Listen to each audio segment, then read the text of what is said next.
All right, so we have Gianni's image here. You're at ISO 125, f2. That really shallow depth of field works great for that image at 1/2000th of a second. So all of those settings are looking good.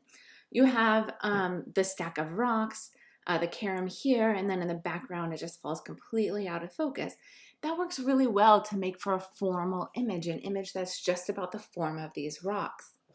Now, that being said, I would have waited a second longer to avoid having this car in the background. That car is a distraction that starts to add more of a narrative to the image. You might not even realize this is a road as you're uh, looking at the image until there's a car on it. And this is it looks like a, not a smart car, but one of these other like little cars, which doesn't feel like you're out in the country and exploring, right? It feels very in town and city like sort of car. So I think you're taking away from that formal quality as you're building a narrative with that car. So simply waiting a little bit longer would help that narrative or help that formal image. Now here, this image is about narrative, and it's not an image I would think immediately about narrative. But then as we look at it, we're trying to understand what happened here. How has this big piece of cement been moved, and was it standing on top of these, or what's happening here? And that brings in that narrative as we're kind of building our own narrative on it as the viewer. The settings here are f2, 1/500th of a second, at ISO 125. Now this image really lends itself to be f2 and have a shallow depth of field. This image lends itself to have more of a middle aperture. So like f8, f11 would be more appropriate for an image like this.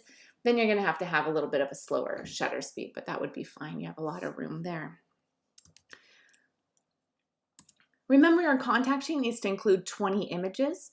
Right now we only have a few images, so for full credit, your contact sheets will need 20 images. And just thinking of that, this car looks like it's parked there. Maybe it's your car, but moving your point of view then, if that car is parked there, so that's not in the scene, would work better. All right, so these images are by Trinity. Trinity, what we just saw is that these images are really large. So you need to make sure you size them to 2000 on the longest side.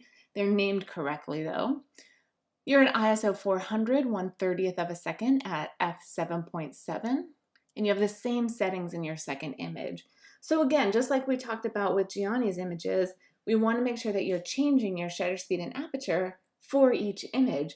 So here you might want a shallower depth of field, and then here you want a lot more depth of field to keep the computer and your subject in focus. So as I showed you, these are really large.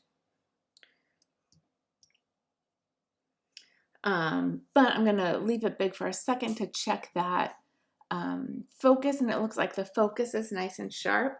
I'm also noticing a lot of digital noise, so that is going to be just with your camera. Normally speaking, that ISO 400 is a decent ISO and you wouldn't have digital noise, but as we look at this image larger, you can see how there's those like speckles of red and green. That's your digital noise that we're seeing. You see it in those midtones there. We can see it on the computer keys. So you want to keep your ISO at 100 with this camera. So a formal image would be more of just the computer. That would be more of a formal image. And then the narrative image works well, where maybe it's you or it's a friend of yours actually using the computer. So making that adjustment of not having any narrative here, making it just formal, just showing the keyboard, maybe taking a really interesting angle at the keyboard would keep that more formal.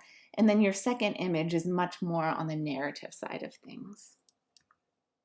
And you didn't turn in a contact sheet, so make sure you get that in. This next image is by Jennifer. You're at ISO 100, f5.6 at 1/1250th of a second. Those settings all look good. Your image seems a little underexposed, but I think it's more that this is just kind of a overcast day, right? So this is your formal image. We're looking at the trees, we're looking at the water in the background, and we're looking at it kind of as a nature shot, not having a narrative. And I can buy into this as your formal image. But then when we come here, and this is your narrative image, it doesn't have much more to it. It just has a couple of birds in the trees. But if we want to argue about details telling the narrative, then we could argue about these, sorry about that, these buildings in the background. Those could be the same as the birds in the trees. So I'm not seeing a huge difference between your formal image and your narrative image. And I would encourage you to really push that, to really exploit the idea of having an image that's just about form. And maybe that would be getting close and just showing us the bark of the tree.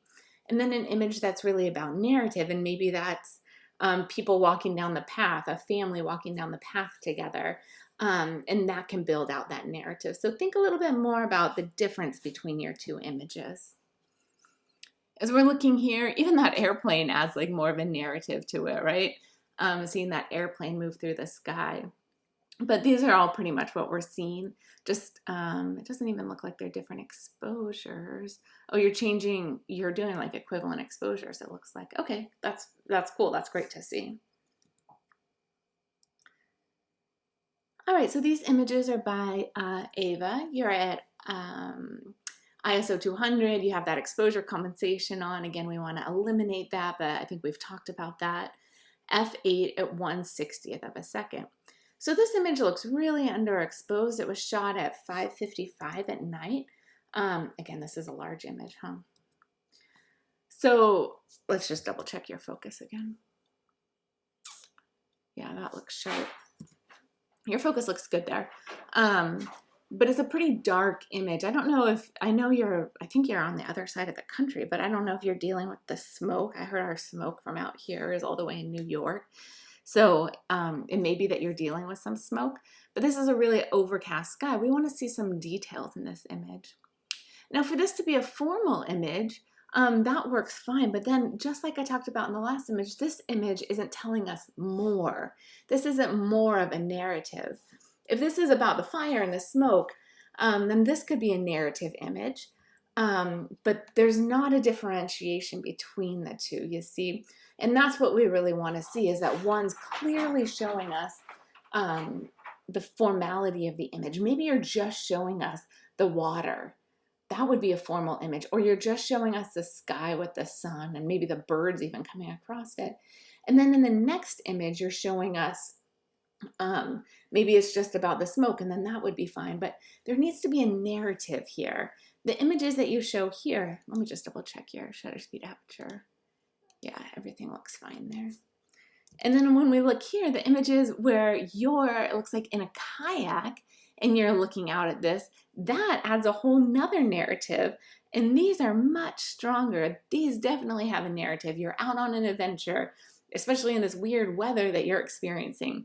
So these are much more of a narrative and work really well for that. And the other images both work more for a formal image. I think that's the last one that we have there. So if you guys have any questions, let me know. I'm happy to continue any conversations about this.